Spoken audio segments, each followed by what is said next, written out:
So this is a bit awkward. Originally, I was going to kick off the official true episode of One and Done series by talking about the Xbox 360 title, Infinite Undiscovery. That's taking a little longer than expected due to being unable to play it more than once a week, and I wanted to actually get the One and Dones off the ground before the year was up. So I looked through all the other games I played and remembered the standalone ATLUS title known as Tokyo Mirage Sessions. A game that is probably better remembered by many ATLUS fans for its very controversial marketing than the actual game itself. What do I mean by this? Well, when the game was first ever announced, it was touted as this big SMT Fire Emblem crossover, where the characters were going to meet, team up, and have this adventure together. Sort of like how Persona Q worked, except it would be SMT and Fire Emblem instead of just a bunch of teenagers working together. Although, to be honest, I haven't played a lot of SMT games. Are a lot of the protagonists teenagers? I'll have to look that up later. Either way, getting back on track here, as time eventually went on, the direction changed to be something completely different. And as you can guess, many fans didn't take kindly to basically being given what was now known as false advertising and turned on the game pretty fast. And when the game went on to go, get pretty good reviews overall, a lot of people were still holding on to their anger and chose to ignore the title. So, after that explanation, I'm sure you're wondering, is the game really bad?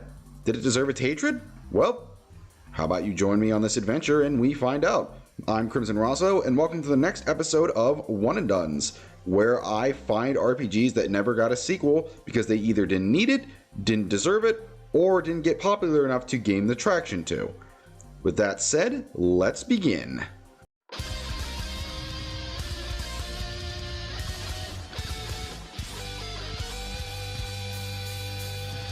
Okay, so first and foremost, let's spend some time talking about just how cool the graphics in this game were.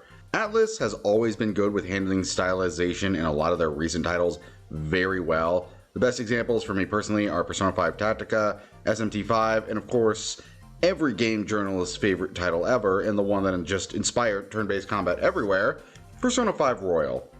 And in Mirage, that stylization is as on point as ever before.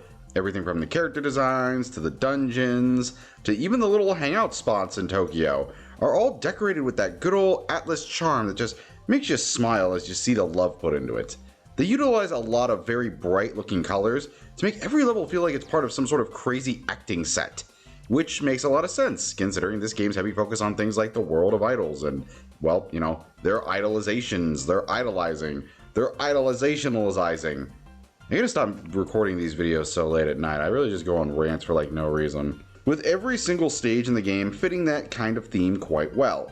My two personal favorites are the Japanese garden style area that's set up to be like this big live filming for a TV show or movie. And of course the crazy ass level that's based off a modeling session where you gotta walk through all the lights and all the monsters. You see all the rotating faces. It looks so goddamn cool. You can just feel the dedication to the idol life that was put into every single piece of each section. And since we're on the topic of idols, how about we talk about the story and characters up next?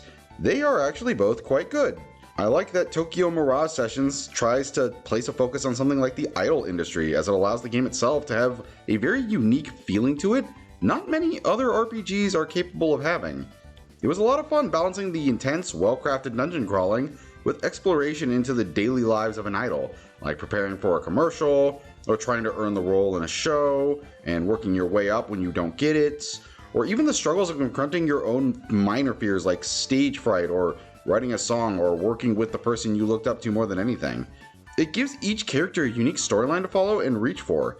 Speaking of characters, I actually loved a good portion of them. From the innocently adorable rookie Tsubasa, I might have botched that wrong, sorry, to the cool beauty Kiria, and even the side characters like Maiko and Barry Goodman all have these really big, fun personalities to latch onto. The cast is far from perfect, sure. There's a certain one we will be talking about later, but right now, I'm gonna say, the good members far outweigh its bad ones. And that statement pretty much fits the narrative for the story as well. As we follow our protagonist, Itsuki Oi, his best bud Toma, and his friend slash pretty damn obvious love interest Tsubasa, as they go to an idol scouting session and end up in this trippy alternate world where they have to battle creatures known as mirages by fusing with the spirits of Fire Emblem characters of old. And from then on, they begin a double life of idols in training to the public, but also the secret heroic protectors of Tokyo, battling the unseen forces. And if it kind of sounds like I'm explaining the storyline of Tokyo Zanado, and yes, it is just as insane and completely out there as it sounds. And it's definitely as enjoyable as it is completely crazy. The story that does follow afterwards is also very well done. Very few issues in my opinion. I can't think of any moments that were badly paced throughout the game. Honestly, it was handled pretty well, plain and simple. And since I don't really have a whole lot to say about that, let's go ahead and talk about the best part of this game, and that is its gameplay. Now, like several other ATLUS titles, Tokyo Mirage Sessions is a dungeon crawler with turn-based combat. And if I'm being honest, Tokyo Mirage Sessions has got some of the smoothest turn-based combat out of all of ATLUS's library. It takes a lot of inspiration from its other titles like Persona and SMT, where utilizing weaknesses on enemies in battle grants you extra turns to deal more damage. However, Mirage actually changes the formula by allowing you to chain multiple attacks together through hitting said weaknesses, up to a point where you can get over like a dozen hits on a single weakness strike. It's honestly crazy and kind of hilarious to watch this cute little Mirage just get absolutely fucked by like 10 times in a row. Like, it's so good. But how is that achieved? Well, you unlock it through completing the side content character stories and the side dungeon known as the oh so creatively named EX dungeon, which not only grants you extra attacks during battle, but even all new costumes that reference other ATLUS IPs. Shoutouts to Mirage for being like the only ATLUS title to reference Persona Q in any sort of media. I don't think we ever got that again until, what, the DLC for Persona 5 Royal? Real impressive that they did that before this. Anyways, that's not everything to combat. There's also the addition of crafting. You see, unlike something like Persona or to an extent SMT, Tokyo Mirage Sessions takes more of a Tales of Arise approach to obtaining weapons by making it so you gain new ones by making them out of the material you find in dungeons. However, unlike Tales of Arise, the weapons you craft have more of a purpose to them than just simple stat boosts, as they gain experience that whenever the weapon itself levels up, you get a new ability or attack for the character who uses it. It creates a satisfying gameplay loop that gives you more out of battle than just experience or money. And to be honest, that's kind of it for the pros. Am I forgetting something? Oh yeah, the music. Yeah, it's fucking amazing. It's about idols, so it's not a surprise that they got some great killer tracks here, at least from what I know. But goddamn, I'm amazed at how great they all are. Even if you have no interest in this game whatsoever after my review, I recommend at least going online to listen to the game's OST, because it's just that jammin'. Okay, that's actually it for the pros. So let's move on to the cons, shall we?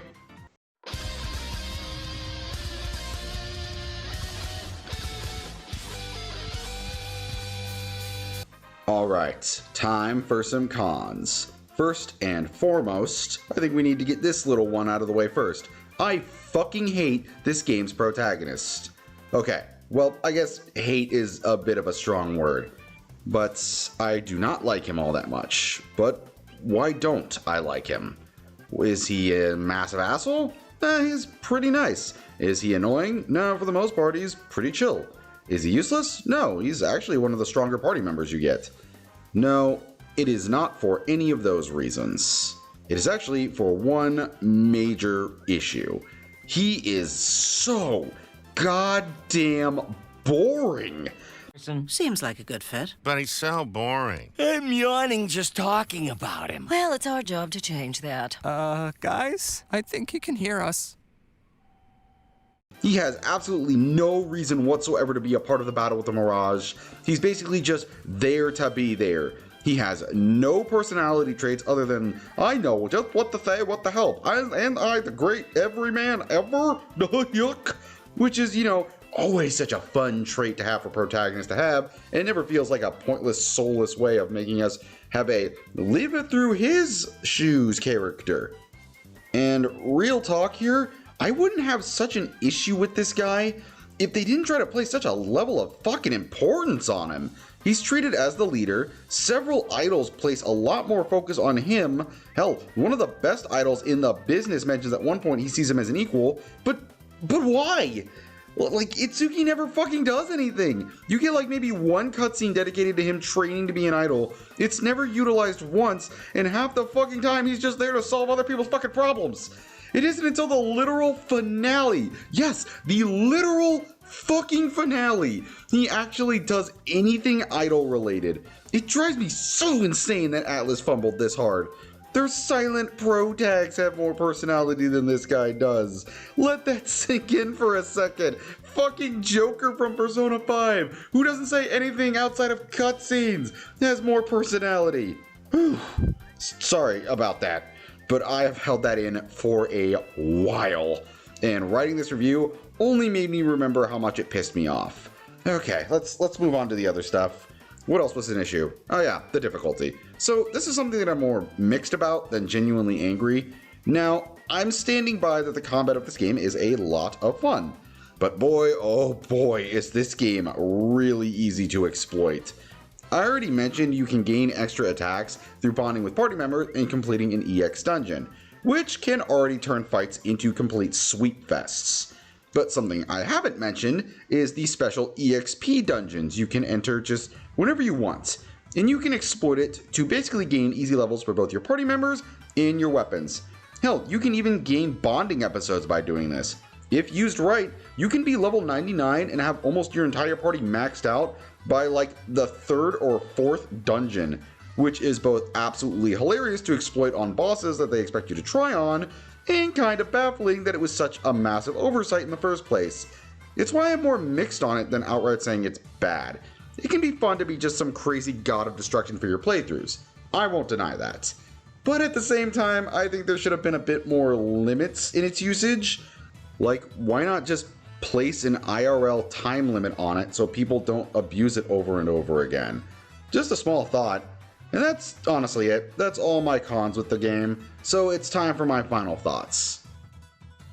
While it is without a doubt a flawed product when looking over it for this episode of One and Done's, Tokyo Mirage Sessions is still without a doubt a super fun time with some great combat and catchy tunes, and definitely worth checking out if you're a fan of ATLUS and all of its properties. Do I think this game is going to get a sequel? I'm going to be real here. No.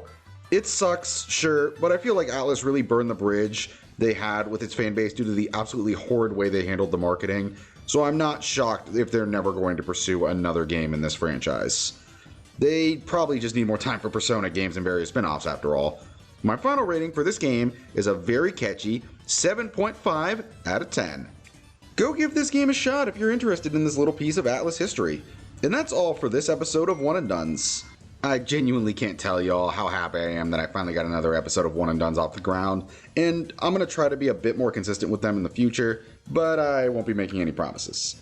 If you like this, like and sub down below.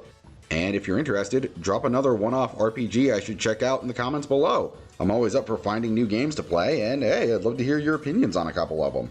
That's all, folks. Have a wonderful day, and I'll see you next time for more RPG content.